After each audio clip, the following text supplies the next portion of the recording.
Punchakkolli ഊരുകളിൽ ഭക്ഷ്യധാന്യ kit വിതരണം നടത്തി. വയനാട് മണ്ഡലത്തിലേക്ക് തെലങ്കാന പ്രദേശ് കോൺഗ്രസ് കമ്മിറ്റി നൽകിയ ഭക്ഷ്യധാന്യ കിറ്റുകൾ വഴിക്കടവ് മണ്ഡലം കോൺഗ്രസ് കമ്മിറ്റിയുടെ നേതൃത്വത്തിൽ വഴിക്കടവ് RG ബ്രിഗേഡ് വളണ്ടിയർമാർ പുഞ്ചക്കൊല്ലി ഊരുകളിൽ വിതരണം ചെയ്തു. മണ്ഡലം പ്രസിഡന്റ് സുനീർ മണൽപ്പാടം ഉദ്ഘാടനം ചെയ്തു. Baiju TN, Bobby C Mampra, Shihab Puliyanchali, Sajeer PT, Ajmal Kattoor, Sharafuddin Maruta, Nibin Palad, Xavier Kunjachan, Mujeeb M, Rajeev Punnakkal, Moncy KV, Nisar Thoni, Rafsan, Sulaiman Palathingal, Aneesh പത്താക്കൽ എന്നിവർ നേതൃത്വം നൽകി. N4 news Vazhikkadavu. കിഴക്കൻ ഏറനാടിന്റെ മലയോര മണ്ണായ നിലമ്പൂരിന് ഇനി കാഴ്ചമങ്ങില്ല. ആധുനിക സാങ്കേതിക വിദ്യകളോടെ പ്രവർത്തനം ആരംഭിച്ച ടെക്ടോണ ഐ ഹോസ്പിറ്റൽ 1000-ൽ പരം തിമിര ശസ്ത്രക്രിയകൾ വിജയകരമായി പൂർത്തിയാക്കി മുന്നേറുകയാണ്. അത്യാധുനിക ചികിത്സാ സൗകര്യങ്ങൾക്കൊപ്പം വിദഗ്ധരായ ഡോക്ടർമാരും സേവന തൽപരരായ ജീവനക്കാരും ടെക്ടോണയെ മറ്റു നേത്ര ആശുപത്രികളിൽ നിന്നും വ്യത്യസ്തമാക്കുന്നു.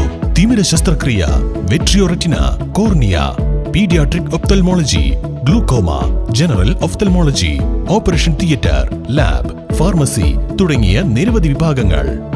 അന്താരാഷ്ട്ര നിലവാരത്തിലുള്ള വിവിധയിനം ലെൻസുകളും ഫ്രെയിമുകളാലും നിറഞ്ഞിരിക്കുന്ന ഒപ്റ്റിക്കൽ വിഭാഗം, വിശാലമായ കാർ പാർക്കിംഗ് സൗകര്യവും. ദിവസവും രാവിലെ 9 മണി മുതൽ വൈകുന്നേരം 7 മണി വരെ. ടെക്ടോണ eye hospital, Ooty road, Nilambur, Chanthakkunnu. Phone 9605221501, 0493 122 1501.